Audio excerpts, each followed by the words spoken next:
I never believed in anything paranormal. Not ghosts, not fate, not destiny.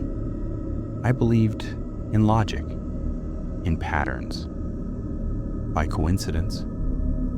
That's why I didn't think much of the AI program when it first started trending online. People claimed it could predict moments in your life using nothing but personal data, not vague guesses like horoscopes, but specific actions and exact timing.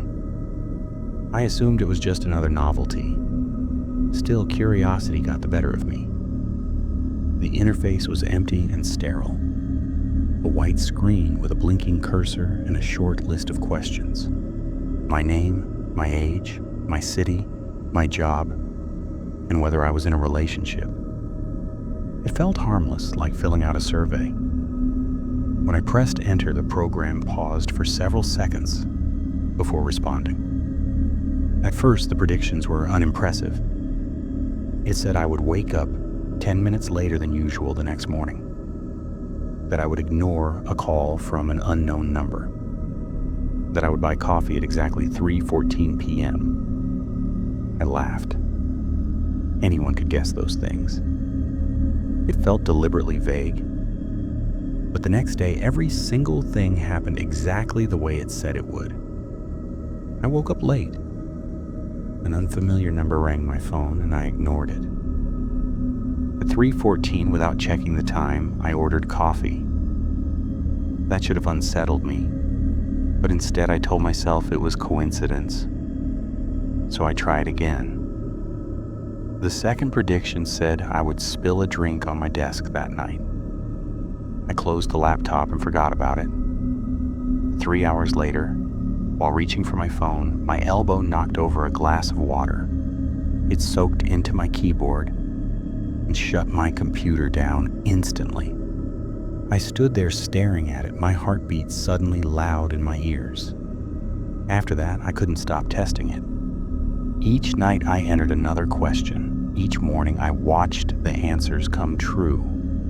It predicted which shows I would watch, which streets I would take home, when I would feel too tired to cook and order food instead. It even predicted arguments with my girlfriend before they happened. Not general arguments, specific ones.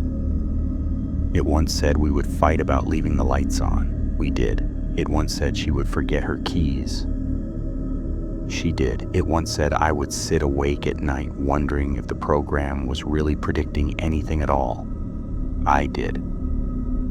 It didn't feel like coincidence anymore. It felt like reading a script I hadn't agreed to be in. I showed it to my girlfriend one night while we were sitting on the couch. She laughed at first and said it was probably using our phones to track us. But I could see unease in her eyes when it began predicting things about her day. She leaned forward and typed something into the program. When will I die? I told her not to ask that. I said it was stupid and pointless. She shrugged and said it was just a computer. The screen froze longer than usual. Then a single line appeared. A date. 3 weeks away. Neither of us spoke. I tried to laugh it off. I said the program was broken. I said it didn't mean anything. But the number burned into my mind like a scar. After that, everything changed. She became careful in ways I had never seen before. She wouldn't drive late at night, wouldn't cross streets without looking both ways twice. She avoided being alone. She checked her phone constantly, staring at the calendar without saying why. I tried to act normal. I told myself it meant nothing. That fear makes people see patterns, that coincidence stacked on coincidence still equals coincidence. But the program kept being right about everything else. It predicted the weather. It predicted a delayed train. It predicted when I would feel anxious for no reason. Every day something small confirmed it. It wasn't just that it was right. It was how it was right. It didn't predict things in a dramatic way. It predicted them the way reality happens. Quietly, casually, like the world was following a routine no one questioned. It would tell me I'd hear a specific song twice in one day, and I would. It would tell me I'd get a text from someone I hadn't spoken to in months, and then my phone would buzz with their name on the screen. The worst ones were the tiny details that didn't matter until they stacked up.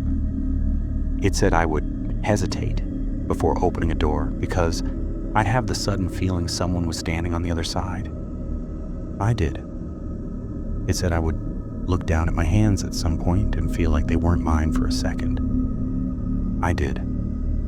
It said I would stare at my girlfriend while she was brushing her teeth and feel this random sick thought. What if this is one of the last normal moments we get?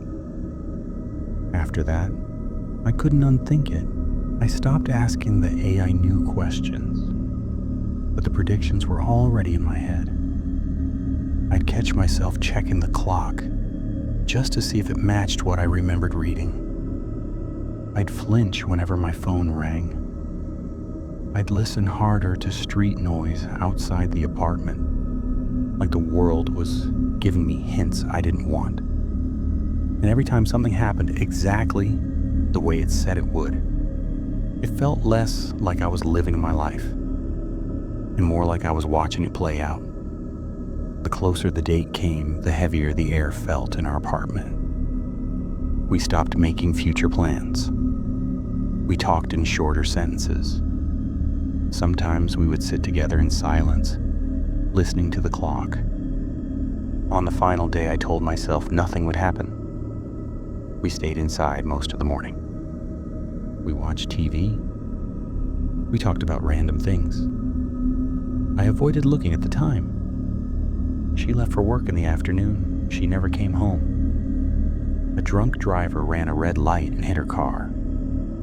When I got the call, my mind didn't go blank. It went straight to the screen, to the date, to the program. For days, I avoided my computer. I couldn't bring myself to open it. It felt like touching something that had already decided the shape of my life.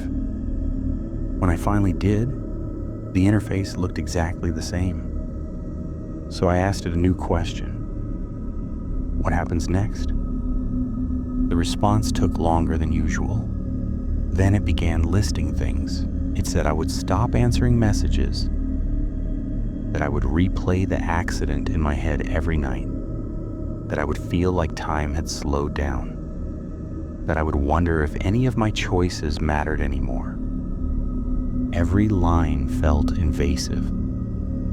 Then it said something that made my chest tighten. It described a moment when I would sit alone in my apartment, staring at the screen, unable to escape the idea that nothing in my life was random anymore, that I would feel trapped by the belief that everything ahead of me was already written. I slammed the laptop shut. That night I couldn't sleep. I kept thinking about her death, not as something sudden, but as something scheduled.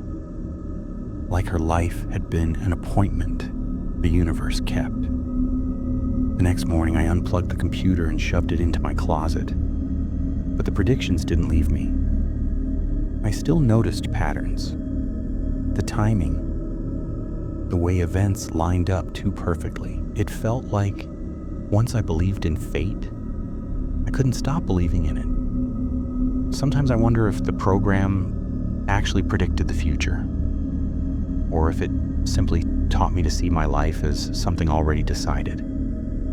That thought terrifies me more than any ghost story ever could, because now every choice feels rehearsed. Every moment feels like something that already happened. And the worst part is this. Even after everything, a part of me still wants to turn it back on, just to see what it says next.